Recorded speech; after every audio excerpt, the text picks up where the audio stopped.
Like, where are we now? So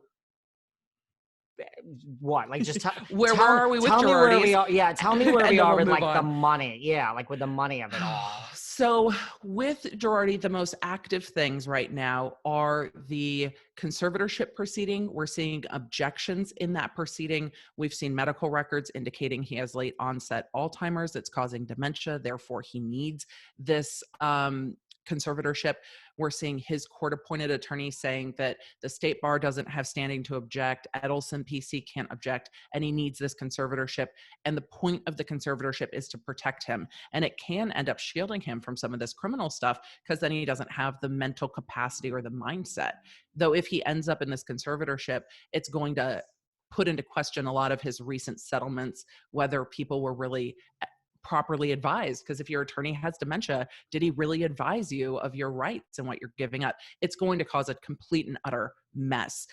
Then in the bankruptcy courts, there are two bankruptcies, one for the law firm, one for the personal, or just for Tom Girardi as an individual. Tom Girardi has not complied with anything. He has not turned over financial statements. He's not assisting in any way. And now the conservatorship means he doesn't really have to. So his brother is trying to help, but doesn't seem to have a grasp on his finances or anything like that. The conservator or the, as I switch, the bankruptcy trustee in the law firm case is trying to get the accountant to come in. The accountant's fighting tooth and nail to not have to come in and give information. And that trustee said it's going to take at least 6 months to put together financials.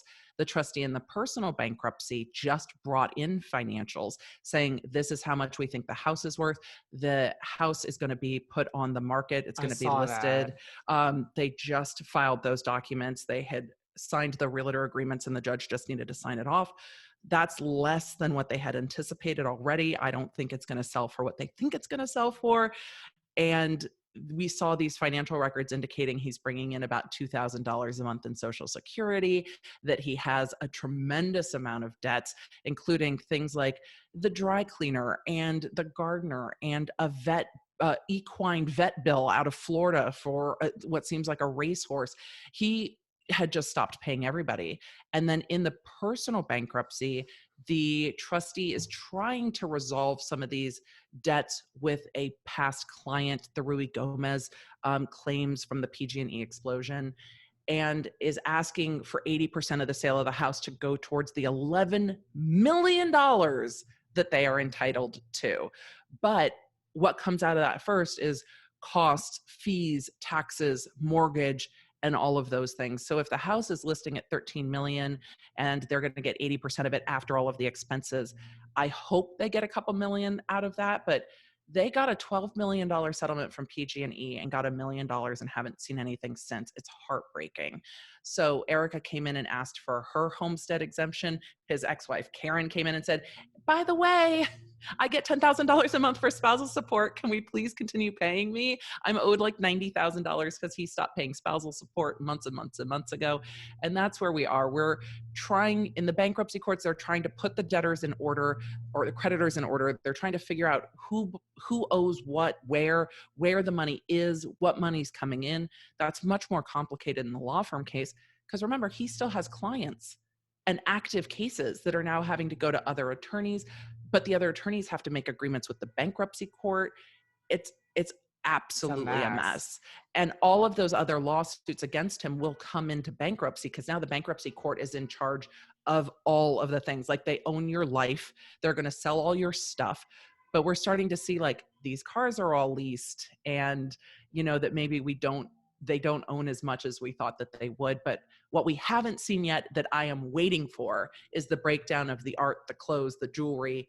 I'm waiting to see how much all of that's worth. That's not done yet. That's what I'm waiting for the most. That's going to be, and that's really how it is. Like, I mean, Erica has access to, like, they're literally like, here, the creditors are in order. Everything's going to be sold, including the house. And we will start, okay, we paid off 4 creditors. We have $1 million left to go. And Erica has none of this. Like, she doesn't have access to $1. Well, she's still married. So she's listed as a co-debtor. She's not listed on the bankruptcy, but she is listed as a co-debtor on a substantial amount of these debts because they are still married and these were debts accumulated during the marriage. if Erica is taking her housewives earnings and her music and her book and all of that and putting it into her company, EJ Creative, she might be trying to keep that to the side. But if there's any evidence that Tom's law firm loaned EJ Creative money, or that they as individuals invested personal money into EJ Creative as a loan, the bankruptcy trustees can sue her company to get that money back. And that might very, very quickly happen. I'm waiting to see it.